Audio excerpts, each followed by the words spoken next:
gaan 'n bietjie fokus op 'n film wat ek co-produce. Ek gaan 'n bietjie in Seychelles, hulle official MCD's vir hulle Carnival Festival.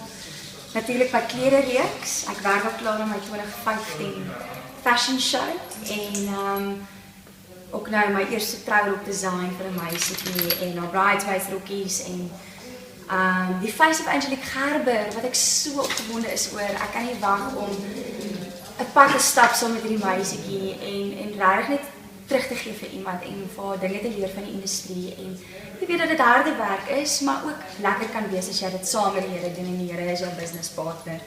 So om net iemand 'n bietjie wyshede te gee en om haar te help om haar karier te launch. My lekker wees. Die raad wat ek kan gee vir iemand wat ook deur so moeilike tyd gaan is om just to, ek meng bietjie my tale, to be true to yourself en om reg te luister na jou hart en wat jou gees vir jou sê en om absoluut die pad met die Here te stap en as jy vrede het met iets om dit te doen en om nie jou ore uit te leen vir ander mense nie en om nie te fokus op alles wat sleg of negatief is nie en regtig net op die Here te fokus. Die ondersteuning wat jy kry te waardeer en te fokus op alles wat jy voor dankbaar kan wees en hou jou kop hoog, kyk op en wees sterk, die Here is jou krag. Be strong and courageous for your God is with you and when you are weak, he is strong.